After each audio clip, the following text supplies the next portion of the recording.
Welcome to our webinar. This is called From Guidelines to the Clinic, Shared Decision Making in ADPKD Care. So without further ado, David, I will hand it over to you to begin. There we go. That should be okay. But yeah, just like to thank Jess and the PKD Australia team, Helen in particular, and Vanessa Cullen, who've helped organise this and have been part of this, some of the work that we've done.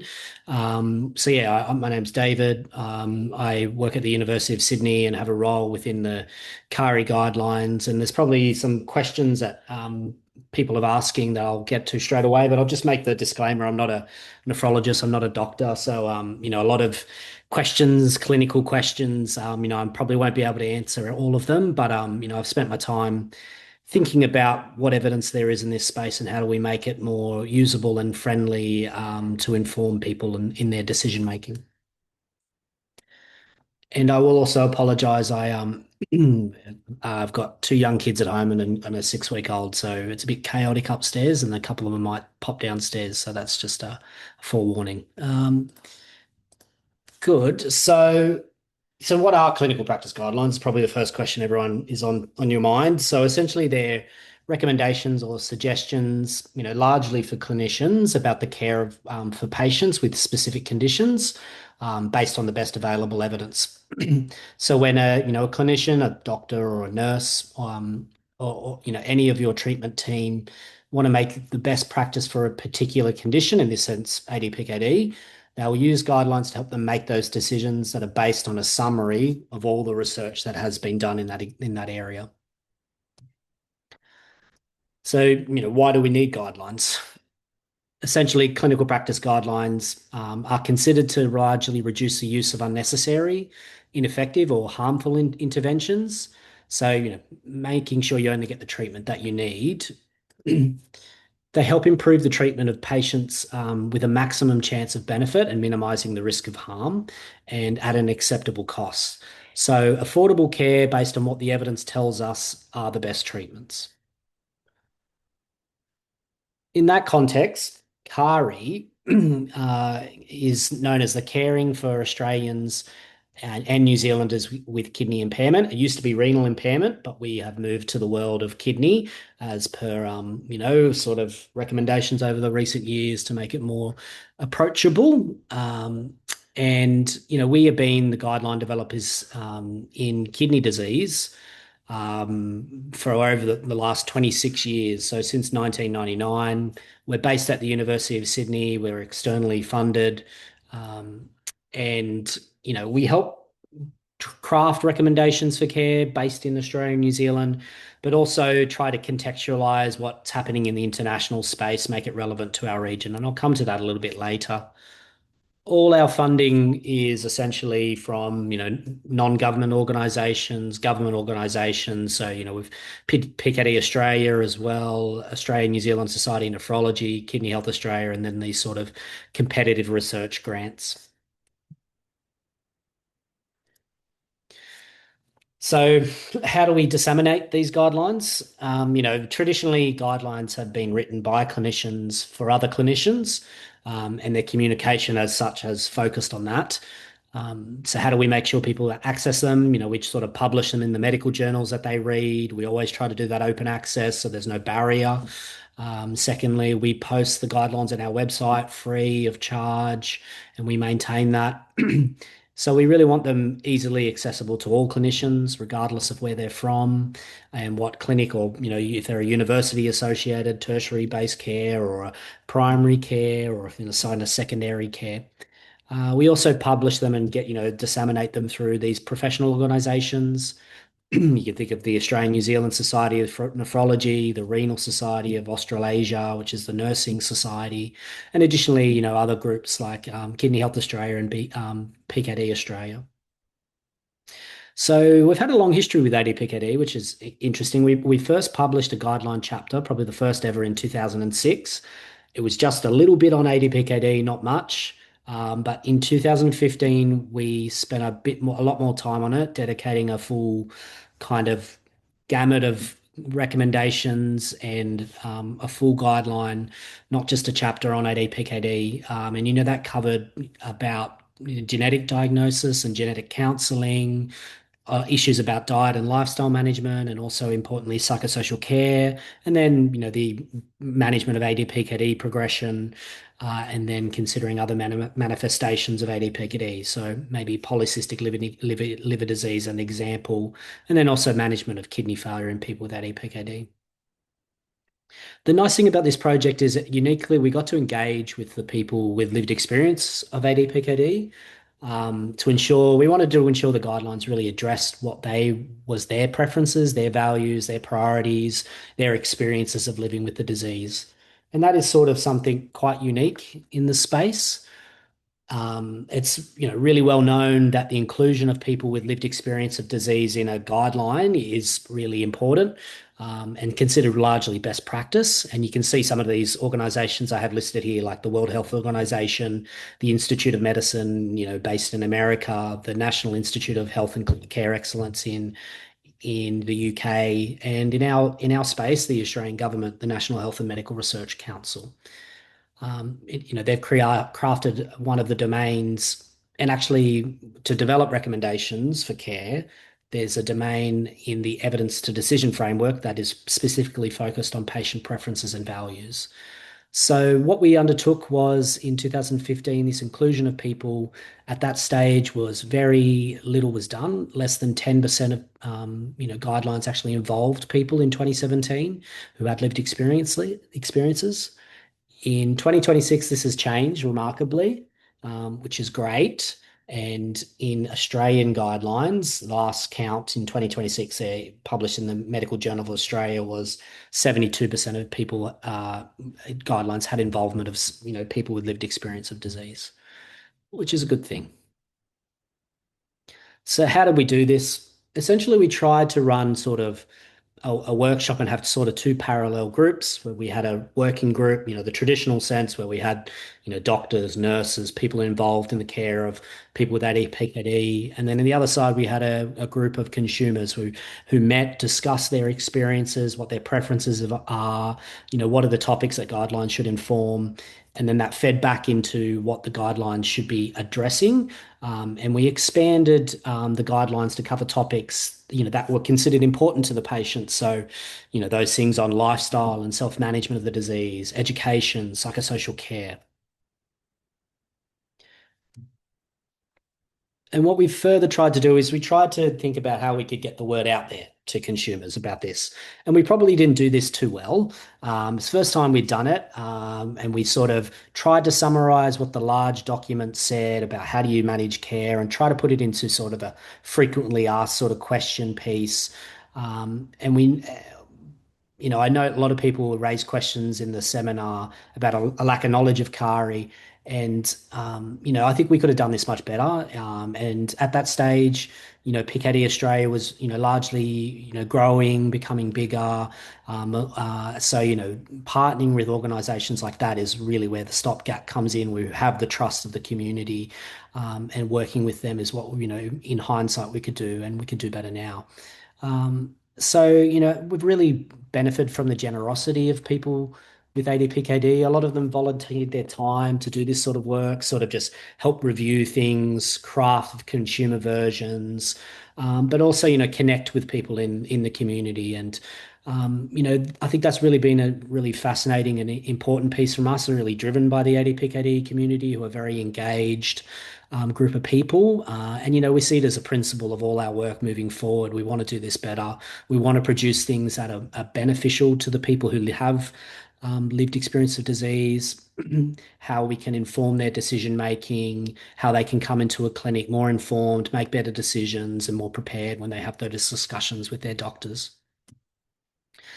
And as a result, we completely largely transform what CARI looks like nowadays because of this sort of engagement we had, where we're really trying to have consumer-led pieces of work. So from the top down, from a level of governance, the steering committee, what are the things we should be addressing? How do we interact with the community? All the way down to, just asking people, can they review what we've produced? Does it hit what their mark is? And then we talked about, sort of having consumers involved, understanding what their values and preferences are. But additionally, now we also have, there was that, parallel groups. We had one consumer group and one clinician group. we have consumers involved in that clinician group actually having an active voice, how things are written, what's drafted. So that's been a really great piece that we have learnt from the ADPKD and its community, and sort of gone throughout all the guidelines, in chronic kidney disease. So, beyond that 2015 piece, there's been emergence of new things in ADPKD in that time. I think, most people be aware across the idea of tolvaptan, that was running in trials at that time, and more trials were coming out, and the sort of the first therapy to show some sort of, efficacy in slowing the progression of disease in ADPKD. There was also the Australian run trial from the Australasian Kidney Trials Network. Some of you may have been involved in it, known as the Prevent ADPKD trial. It looked at increased water intake. And then, interestingly and importantly, we had largely from the ground up from, people that we'd had worked with before, highlighting this idea of keto diets and ketogenic supplements in ADPKD. And that's something that we really need to address and have a look at what evidence exists. So from there, undertook a period of work just looking at what is the evidence that supports some of these therapies. We wanted to evaluate the benefits and harms of these therapies. As we all know, that a lot of therapies and medications can have benefits, but they can also have side effects. So we wanted to look at the balance between those things to inform those decisions. Um, we we conducted it's known as a systematic review, so looking at all the evidence in the space in a very stringent and systematic process, evaluating what is good, what is better, what's the best, what is not useful. Furthermore, in the evidence decision framework I spoke about, it's not just about what research evidences exists. It is also about that values and preferences of people with lived experience, understanding what's acceptable, what's feasible, what would work for them, what's really, just doesn't make any sense.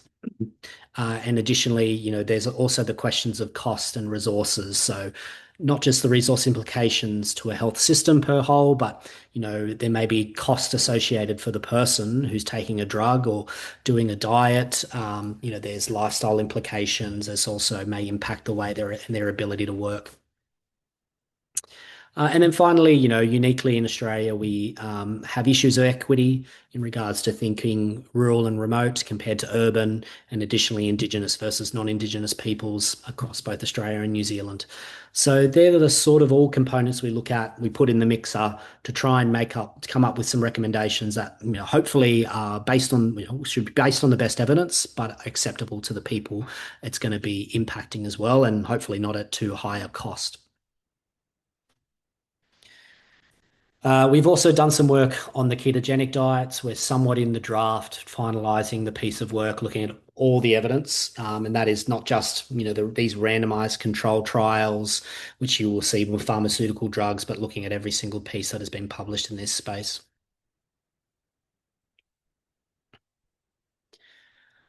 So where we ended up was, crafting some recommendations about tolvaptan, and this is sort of what a recommendation would look like. It's about, recommending the therapy for the age group, the adults with autosomal dominant polycystic kidney disease, and then there may be qualifiers. So it could be, the kidney function, so eGFR or kidney function around 25 mils per minute, or a rapid decline in eGFR.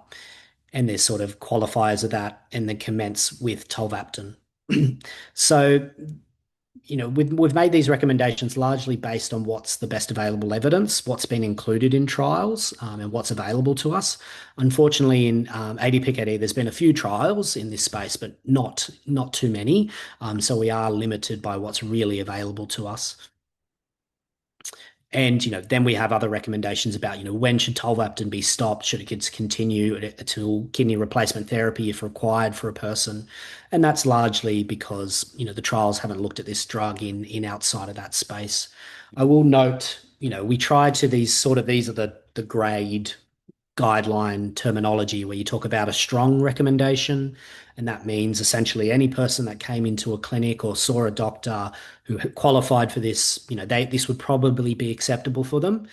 And then there's certainty about how certain we are about the effects being beneficial, based on the data available. There is also what we call a weak recommendation or conditional, and that's the phrasing as we suggest. So, there's going to be more decisions for the person who's making the choice about using that or not, depending on their disease, their life, what's going on in them. They may not be benefit because there could be a lot of risk associated with it, and that's largely where the shared decision making really comes in. I will note that they're being reconsidered. These recommendations are currently kind of out of date, and that's important because we'll come to it next. But we looked at the data for ketogenic diets, and unfortunately, the data was not very strong in a traditional sense of what you would expect from an evidence-based medicine standpoint. We made recommendations about just having a healthy diet, having enough fluid to satisfy thirst. Again, that's being reconsidered.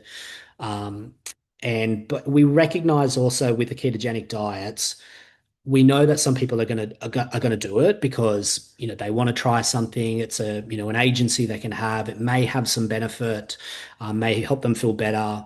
And we just had some practice points to be about if that does happen, be monitoring liver, be monitoring your cholesterol levels, just to help support people because we recognized in reality us saying, "Oh no, you can't do it." That's not going to happen. People are going to do these things, and they could have benefit from it, and we want to support them in that journey as well. But what has happened in the guideline space in ADPKD is last year, as some may know, was an international guideline, this known as Kidney Disease Improving Global Outcomes, has produced their own guideline in this space. A nice achievement for us is they also included people with lived experience in the disease, something they had done very little of beforehand. And this is their first time looking at this disease in ADPKD, and it covers the gamut of scope from, diagnosis all the way into pregnancy, pediatrics, the sort of things we all covered in our 2015 guideline, this which sort of supersedes. So yeah, we're reconsidering how we move ahead with our pieces of work. I know this group is a lot more well-resourced than we are. And, a lot of the time we rely on what funding is available, where there is, how do we make them relevant to the community? Where can we have the most impact? Um, so, these international groups, they often these how do we make these relevant for Australia and New Zealand, right? So KDIGO, or yeah, that's the acronym for it, is they are largely they evaluate, based on the health system and costs surrounding new implementation and models of cares and diagnostic tools. But however, it inevitably sort of ends up kind of reflecting this user-based healthcare system, which is like the US, which is clearly something very different to Australia and New Zealand. So the cost and the resources and availability of treatment in our areas can look very different. And additionally, there's no consideration of equity, something we sort of have spent a little bit of time thinking about. So we have the ability to review these guidelines and comment on them, highlight the differences within our systems, and provide something that is a bit more useful to the region. Now we have done this so far for doctors. We had a commentary on these guidelines that was going to be published, just been accepted in February 2026, as well as we presented the work to the nephrology community, the kidney community at the annual Australia and New Zealand Society of Nephrology Symposium that was in Perth last year.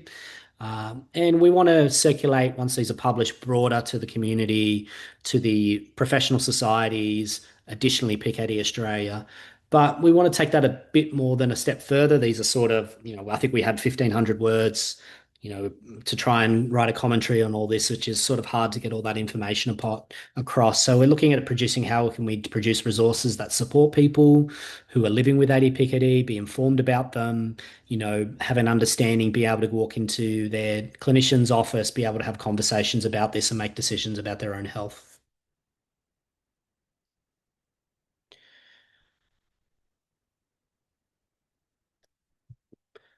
So, as an example of what we could do, the value that we can add. So if we think about the areas that the international guideline has focused on in genetic testing, we can highlight, the various diagnostic tools and the kits that are available to support genetic testing. So we've highlighted the renal cystic disease super panel, which is sort of available widespread and under subsidy in Australia.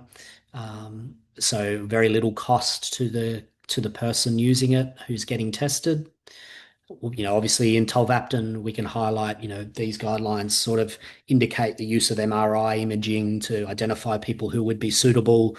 MRIs in this instance aren't subsidized for people in Australia and New Zealand. So we're kind of highlighting other sort of criteria that can help identify what are these people and who should they be focused for. Um, and furthermore, there's other various therapies for polycystic liver disease, which is these long-acting somatostatin analogs, which are recommended. And these are for people with ADPKD, markedly enlarged polycystic livers, severe volume-related symptoms. These therapies aren't publicly subsidized in Australia and New Zealand. We just need to make that a fact, let people know about that. And then furthermore, considering blood pressure and monitoring, it talks about ambulatory blood pressure, which is very cumbersome, difficult. While we highlight sort of home blood pressure could be a suitable stopgap, and particularly for people who live in rural and remote settings, that may be best, who may not have such reliable connection to internet or be able to get to clinics as easily as someone living in an urban setting. There's other things that we do talk about in regards to water, thinking about the consideration of our climate, quite dry and humid in places, and people also who have occupations where access to water and, bathrooms isn't always available and easy to do. We try to contextualize what is provided by dietary recommendations, when a dietary specialist should be required in our settings as well. So these are the sorts of things that we highlight in these sort of commentaries, trying to make it clear to interpret the information provided these international guidelines and provide that to, the clinicians, the doctors, the nurses, the dietitians, the people involved in the care for people with ADPKD, and how they can sort of make this work within our system. However, we want to do more, and this is some funding. The PKD Australia have kindly provided us with is, looking at this evidence evaluation and the guideline commentaries, but then also thinking about, okay, how can we produce resources that are valuable for people, and are going to actually have a benefit for them. So over 3 phases, we want to sort of, understand what the ADPKD people live with, what their experiences as their experts in their lives, what are their preferences, their values and shared decision making, how can we make something that is usable and friendly for them. We want to understand priorities across a group, evaluate its usability, usefulness, sort of an iterative feedback loop, and then largely evaluate, is it useful? Is it good? Is this how we should do all sort of guidelines moving forward?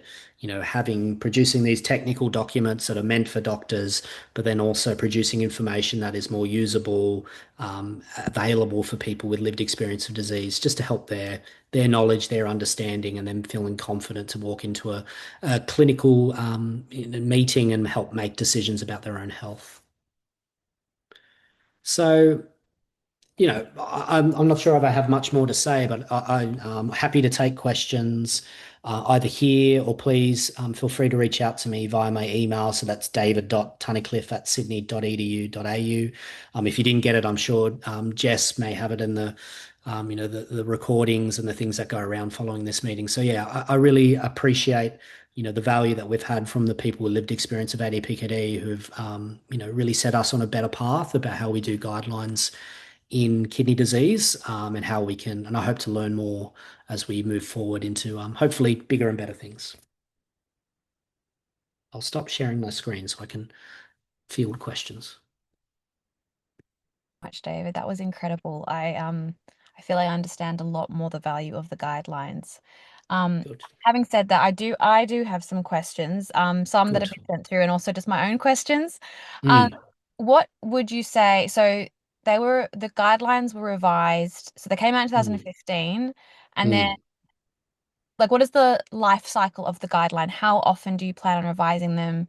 mm. Does this depend on what new research emerges in terms of updating them? Is this like a 10-year, 15-year? Like how long is Mm. if a project like this It, lasts? it, yes, it's a good question. There's really no straight answer. For us, it's something, depending on the area, could be, you could say, oh, well, let's say 5 years, 10 years. However, it could be there's an area where there's a lot of new things happening, a lot of new therapies that are being examined, and that may warrant more regular sort of updating and information. So, there could be areas, particularly when there's pharmaceutical interest. There's usually a lot of drugs and a lot of therapy interest in the area. So that's usually where, sort of this idea of a living guideline exists, where the idea is a recommendation is updated regularly based on new available data as it emerges. So, that's probably my best answer.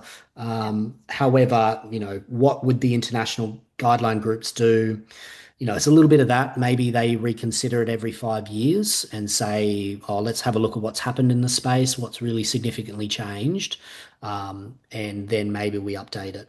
It is a little bit contingent on, the people they're working with and their capacity and their expertise, and if they're still across the field and working actively, or if they've retired and etc.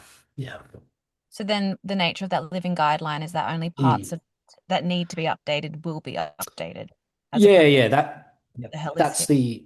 the holistic, yeah. So the what you could do is, from that document is you could have like those static recommendations that are largely not going to change too much, I'm trying to think of an example, but like blood pressure management, largely not going to change, sort of very being consistent over decades. And it maybe there may be new drugs that come out, but the targets may stay the same.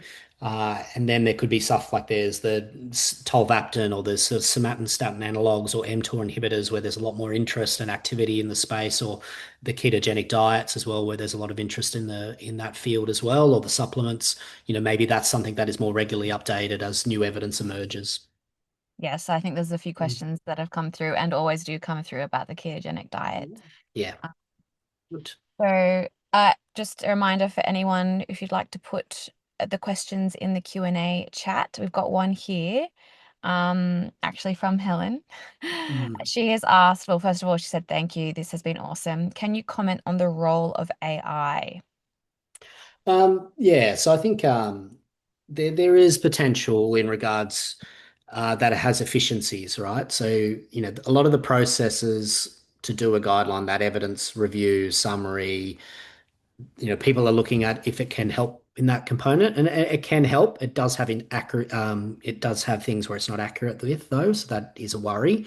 And however, I think what another piece that we want to look at is, we're realists.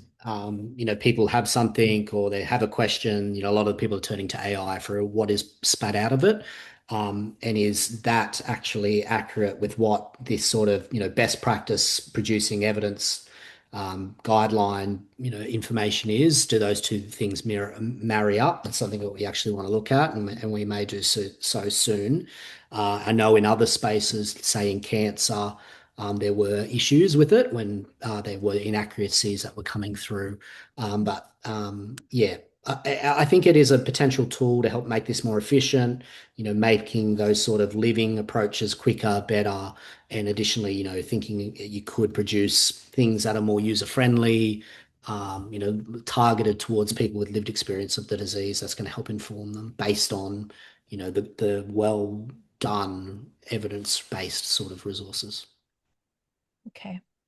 Another question, or rather more what I've seen from the questions that have come through Mm, when some of our community members who've asked about specific sections like the diet, or mm, one community member here is asking about HRT for perimenopause. So in yeah. terms of specifics like that, are the Mm. guidelines that they can go to and they can search Yeah, areas yeah. based on Thanks, Jess. I think I broke up a little bit, or I did, one of the two. I don't know, but I think it was the question am I about, back? yep, human replacement therapy for polycystic liver disease. One of those specific questions.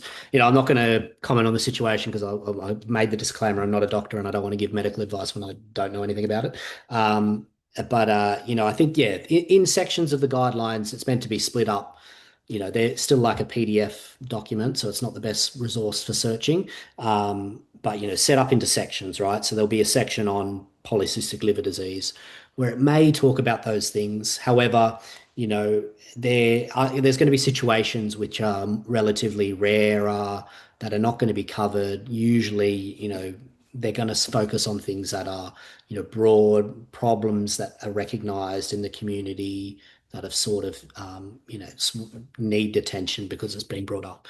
Not saying that those individual circumstances aren't important, and however, you may see in iterations of updates of these guidelines, maybe things like this start to emerge and are then addressed appropriately as people recognize them and start doing research in the area as well. Hmm. Thank you. Um, One thing I was really actually quite shocked to hear was the fact that I think you said the statistic was 10% lived Mm. experience was involved about 10 years ago, and now it's over 72%. Yeah. So on that, if someone wants to get involved in being Mm. part of the consumer groups and giving this feedback, how do they go Mm. about doing that? And at what point, how often are things like this? Again, I'm probably similar to my last question. How often do you Mm. need people? If people Mm. reach out, can they be part of it? Yeah, it depends on kind of what we're focusing on at that point of time. So the more people, the better. I think that's been really good. When we first started, it was sort of like a group of people, but we've slowly sort of expanded, and we want to keep expanding, get diversity of sorry, voices, which is a good thing, and experiences. Um, so yeah, I think probably best to keep in reach out to me. We'll keep your contact details when we address something like ADPKD. We'll probably reach out. We try to tailor things that are suitable for people. We recognize some people are busy. Maybe they're young parents working full time. Maybe people are retired. There's sort of stages of life where people we try to go with the waves of stages of life. It can be something as simple as reviewing a document, having an interview, or it could be something where you want to be involved in the working group that meets maybe monthly and voices your thoughts and opinions on where we're going in the direction. Yeah. Great. Mm. And that also, just for everyone listening, feel free to reach out to me as well, and Yeah. I can also pass you on and connect you with David. Another question, this one is from one of the community members, Mm. saying that as a teacher with ADPKD, I've observed that there are no kidney-related guidelines in schools to assist Mm. teachers when there are children with or Mm. preparing for transplant or dialysis, so, if they have AR or ADPKD. Mm. Where there are guidelines for school with T1D allergies and anaphylaxis. So I Mm. guess, could you comment on that? Is that something in the works, or is Mm. disseminating the guidelines? Is it clinicians, and I'd say like nephrologists first, and then you do your consumer, Mm. uh, I guess, tweak for more of a consumer point of view, and then maybe there will be something for schools Mm. and something more friendly, Y- like Yeah, that's digestible it. for that age? Yeah, it's a good question. I don't really know in truth, but I think you're right because it's not just related to PKD or ARPKD for these young kids who unfortunately, are going into kidney failure. There's obviously a lot of issues. It's a relatively rare in young kids Mm. comparatively, and maybe that's why it hasn't got the attention of, say, the education department or the health department to help sort of put in line, how do we help support these kids, manage school if they have get a transplant, hopefully, and get them back into school and back to learning.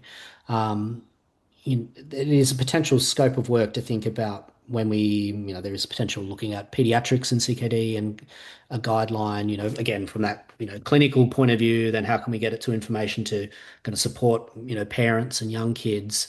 And then, beyond that's probably the next step, how can we utilize it to support people in, their work environment, their school environment. And, yeah, so I think that's, it's probably a really well identified need, and something that we can do better. No, that's great. That's great to know. I mean, considering how far it seems things have come just in the last 10 years and how much they've Mm, changed and taken on mm, board lived experience, I have no doubt mm, that the more people find out about it and give you feedback, mm, I can see mm, that changing. So mm. that's great. Good. I'm just trying to think if there's any other questions that might be think you've covered a lot, particularly relating to the questions that had come through. Mm, So I think I would just like to finish with one question that I like to mm, ask our researchers, particularly those who have received grants from us.